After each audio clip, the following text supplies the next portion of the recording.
A study finding gas stoves might be bad for our health. That's an attack on who I am. Charlie Kirk thinks the liberals are coming for his coffee or what looks like maybe honey mustard. Is there any coffee in your coffee, Charlie boy? But yeah, now the target is on Xbox. With all of this seeming to stem from a blog post Xbox published earlier this month outlining a number of updates to lower its environmental impact as part of an effort to reach Microsoft's goal of being carbon negative by 2030. And this included a number of pretty small and simple changes to existing consoles. Like instead of having your Xbox wake up to update games, apps, and software during random times, it'll do so at a certain time of night when a user's local energy grid is generating the most power it can from renewable sources. Beyond that, Xbox said it would automatically update some older consoles to a power-saving mode that aims to reduce electricity consumption when it's turned off, which is a feature that's already the default on newer consoles. And according to reports, the only difference for users is that an Xbox in power-saving mode takes around 15 seconds to boot up instead of doing so immediately as the console does in sleep mode, which is a pretty small nothing to pay for what the outlet described as a significant energy saving. But all of that seemingly small, reasonable bullshit, just too much for the culture police, with Fox yesterday informing its viewers that there's now a new non-issue to get pissed off about, which is kind of shocking that they care about video games since after every fucking school shooting, there's always someone on there going like, video games are the problem. But y'all, truly, the conversations that happened around this, they are as dumb, if not dumber than you think. Right? This is an actual conversation that happened on Fox and Friends. That's all I'm saying. So Xbox has also announced they're going woke too, because of climate change. I mean, it's crazy what they're doing, but we understand what this is. It's not that it's actually going to offset emissions, okay? The level of reduction is infinitesimal, but they're trying to recruit your kids into climate politics at an earlier age. Make them climate conscious now. Yeah, I didn't think of that. You're right. They're going after the children. Of course they are, but they're one day away from framing the situation as Xbox is grooming your children. Won't someone please think of the children who have to wait 15 more seconds to load up Grand Theft Auto and kill hookers? Which, side note, the idea that only kids are playing video games, like, we just gotta throw that shit out the window. Because internal data from Microsoft shows that just around 10% of Xbox owners are under the age of 18. But this is Fox News, baby. We're not gonna let the truth get in the way of the headline. It doesn't taste like a nothing burger if you pour on a little rage. It's not just Fox News. You have the conservative Young America's Foundation group tweeting that the woke brigade is after video games, sharing an article from the right-wing website The Blaze that claim that Xbox will force gamers to power down to fight climate change. This also despite the fact that the settings that we're talking about are things that users can go in and change. Once again, they are not gonna let the truth get in the way of a good narrative. This including conservative lawmakers like Ted Cruz, who tweeted, "First gas stoves, then your coffee, now they're gunning for your Xbox." With Twitter only using the opportunity to add the extra context warning on the post explaining that it is not a mandatory feature. Also, once again, on the gas stove note, like,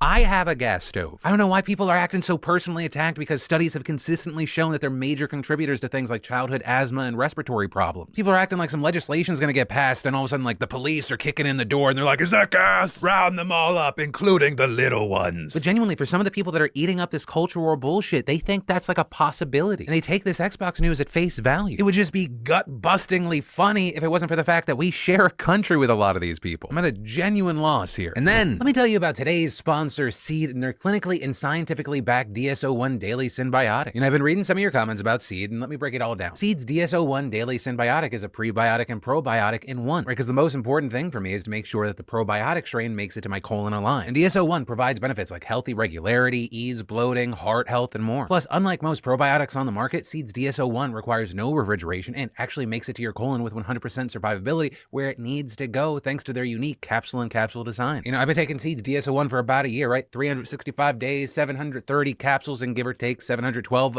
healthier and easier poops. I said it. Let's cut through the bullshit. If that part of my life is not good, the rest of my life suffers. And honestly, my gut health has never felt more supported since taking Seed's DSO1, and I've been getting friends, family, and some of you on the Seed train. And in your first month, you'll receive this refillable glass jar and travel vial with a 30-day supply. And after that, they send monthly refills that are sustainably packaged. So make a change in your health. Go to seed.com/DeFranco and use code DeFranco to get 25% off your first month supply of Seed's DSO1 plus free shipping. And then, remember the teacher that got shot by her 6-year-old student? Well, now she's suing the school, and when you get the details of this story, I think you're gonna go, yeah, makes sense. So to start off, most importantly, the teacher, Abby Zwerner, is going to be okay. According to an announcement from her lawyer this morning, she's at home and recovering from the whole situation. But we also received some wild information from Abby's lawyer during her statement, starting with a claim that the administration at Rich Neck Elementary was warned 3 separate times before Abby was shot that the boy might have a gun. And each of these times, they decided not to act. So according to Abby Abby's lawyer, Abby told the admin that the boy threatened to beat up another student around 11:15 a.m. And at 12:30, another teacher searched the boy's bag and told the admin she thought the boy had the gun in his pocket at recess. But they chose not to do anything because, quote, well, he has little pockets. Then around 1 p.m., a third teacher went to the administration with another student, and that student said that the shooter showed him the gun at recess and told him he would shoot him if he said anything. Still, allegedly, the administration does nothing. And then finally, a fourth staff member asked to search the boy's bag for the gun, only to be told no because the school day was almost over. And then finally, Abby was shot, with the lawyer wrapping this all up with the announcement that Abby has decided to sue the Newport News School District. So we'll obviously have to keep an eye on how that specific part goes, but we also do have other information. Starting with the initial question that almost everyone asked, how the hell did the boy get the gun in the first place? There, you had the parent's attorney coming out saying that the gun was purchased legally, claiming that it was safely stored on a shelf over 6 feet off the ground in a closet, and it had a trigger lock. Though that attorney reportedly was unsure how the boy managed to remove the lock because it required a key, but also going on to explain that the boy has an acute disability and was under a care plan that required a parent to come to school with him every day and attend classes, with reportedly the week of the shooting being the first week that this did not happen. And according to the family's attorney, the boy was in a facility undergoing psychiatric care after the shooting. So take those claims as you will, the investigation's still ongoing, but also that's not even the end of the story, because we've also seen the community rushing to the school board meeting last week calling for the superintendent, George Parker III, to be fired. And the reason the parents are using to call for his job boils down to safety, saying he just hasn't done enough about the systemic problems that have led to serious safety concerns within the district. So the school board is now set to meet this evening to vote on a separation deal for Parker, as well as choose an interim superintendent. And then finally, as far as the school in general, Richnick Elementary is slated to return to classes on Monday, January 30th. And so for now, we have our eyes on this. There are a lot of big claims, there are a lot of new updates, and more to come. And then Memphis police killed an unarmed black man by reportedly beating him like a human piñata. And if the video of this, which is set to be released somewhat soon, either this week or next week, is as it has been described, this is going to be the biggest story in the country. Right, so let's talk about some of the details we know right now. Tyre Nichols was a 29-year-old black man who was killed by 5 Memphis police officers a few weeks ago, all of whom were also black. They had pulled over Nichols due to him allegedly recklessly driving the previous day. And this next series of events is what the police claimed happened. Right, so according to the police, a confrontation happened when they stopped him, after which he fled on foot. They then allegedly chased after him, where another confrontation happened before he was taken into custody. Saying Nichols then complained about a shortness of breath, so an ambulance was called. Nichols was then taken to a hospital. He was in critical condition and he died a few days later. Although as of right now, they're not saying any official cause of death, with that report having not been released to the public yet. Though today, a preliminary autopsy commissioned by the family found that Tyre Nichols had extensive bleeding caused by a severe beating. But the authorities seem to have a pretty good idea of what actually happened here because they have footage of this incident, also leading them to fire the 5 officers after an administrative investigation found they violated department policies. In particular, they used too much force, didn't intervene to stop the beating, and didn't render aid to Nichols. We also have a slightly better idea of what went on because the footage was seen by Nichols' family and their attorney yesterday, and this is how the lawyer described the video. He was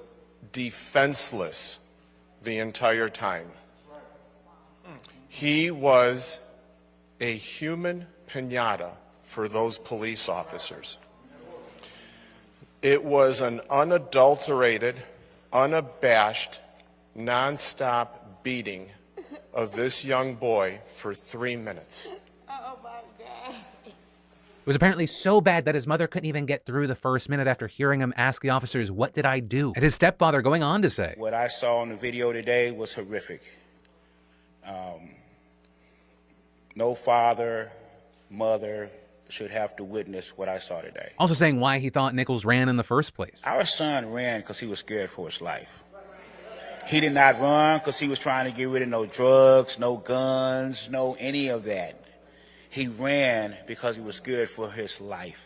And when you see the video, you will see why he was scared for his life. It also didn't help that many of these officers were in unmarked vehicles and wearing plain clothes, leading many to get angry that these kind of officers would initiate a traffic stop, right? Arguing, of course, you're going to be extremely sketched out if some randoms in normal clothes are trying to stop you. And of course, there are other questions out there like, how could this happen? Right in there, when asked if the officers, regardless of their race, had poor department training or were influenced by the actions of other officers, the district attorney said, I think the answer to all those questions is yes. And going on to say they hope that this would force the police to focus on new training, including focusing on de-escalating encounters. Also, regarding the footage of this incident, there are of course calls for it to be released. So there we've seen the police reluctant and concerned, with Chief Sarah Davis saying transparency remains a priority in this incident, and a premature release could adversely impact the criminal investigation and the judicial process. We are working with the district attorney's office to determine the appropriate time to release video recordings publicly. So it could be released today, it could be released tomorrow. We do know that Shelby County District Attorney's Office plans to release the video either this week or next week. And also with that, the district attorney said that charges, if any, could be announced later this week. Which regarding those charges, the Nichols family has said said that justice for us is murder one. Anything short of that, we will not accept. And notably, murder one in Tennessee requires premeditation or killing someone while committing a very narrow set of crimes like rape, theft, or kidnapping, which a number of experts say could be a big hill to climb for prosecutors. You also have a number of people speaking on the officers involved and kind of the training to become one, with people pointing to things like the fact that in Tennessee, it takes 1,500 hours to become a barber, but only 500 for an officer. Also, with this